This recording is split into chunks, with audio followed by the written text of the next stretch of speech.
Listen as a business development coach talks about the language of modern business emails. Welcome to today's talk on business development topics. Today, I want to discuss business emails. Far too many times, we receive emails from colleagues that are simply inappropriate, full of mistakes, or too personal to be considered a business communication. Given all of the mistakes that are evident, you'd think that writing a business email were too difficult to comprehend. However, it's not a difficult task to master and is an essential skill in today's business world. Let's talk about a few things you can do to write better business emails. Rule number 1, be clear. You already have the knowledge to start writing clear emails. All you really need to do is follow 3 very short pieces of advice. 1, use short sentences. 2, use simple language. 3, use proper grammar. Rule number 2, try to stick to one topic per email. It costs absolutely nothing to send more than one email, so why not write one email per topic? I know this may seem a little strange as it will lead to more emails, but consider what the email threads will look like. If you have one topic per email, you can easily track the topic instead of having to search through various emails looking for discussions on different topics. In addition, keep the email short. There is no need to over-explain anything in an email. So, I recommend keeping the email to one topic and keeping it concise.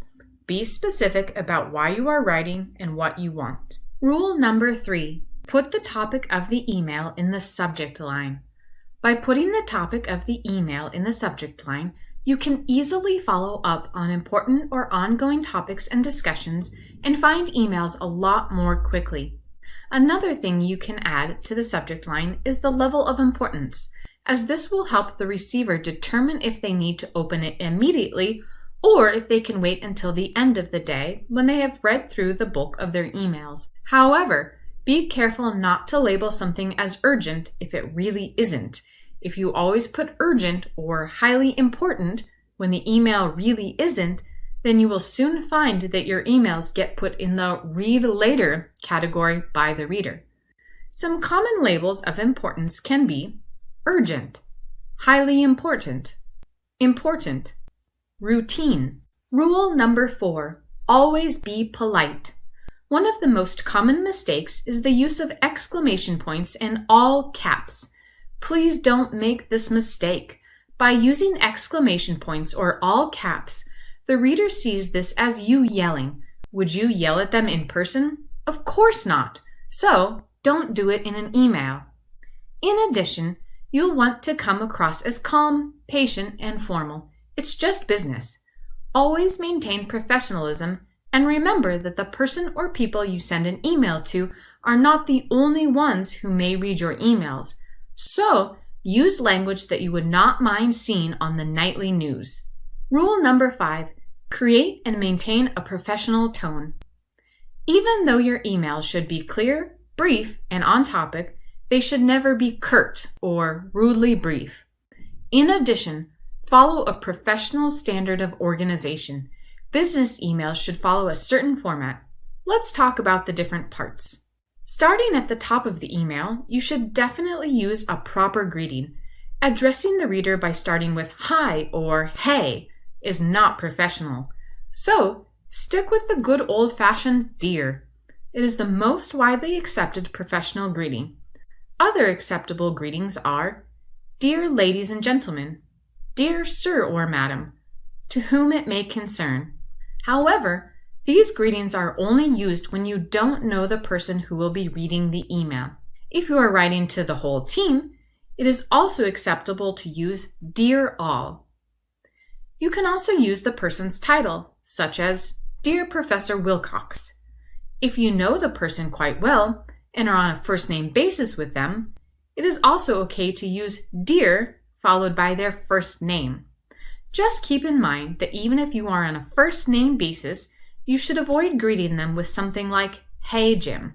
The greeting should be followed by an appropriate opening sentence. This is the sentence that tells the reader what the email is about and should start with a phrase indicating such. For example, a good opening phrase may be, I'm writing to, just a quick note to, just a short note to follow up on, just a short email to. In business, people tend to write emails to clarify something, confirm something, follow up on something, let someone know about something, ask or answer a question, thank someone for something, update someone about something. If you are writing for one of these reasons, then say that. For example, I'm writing to follow up on our last meeting's action items. Again, make the email concise and on topic. Next, there are times when you will need to attach documents to an email. When you do this, say that you have attached a document or documents and the reason you have attached them. Some phrases you can use include, I've attached. Please find attached. I'm attaching. Next, you'll want to end the email appropriately. This is when you include a call to action, when you ask them to do something. Depending on what you want to do, your ending will be different. If you want them to reply to you, you can write, I look forward to hearing from you. I look forward to your reply. If you want them to contact you if they need more information, you can write, do not hesitate to contact me if you need any assistance. Let me know if you need anything else.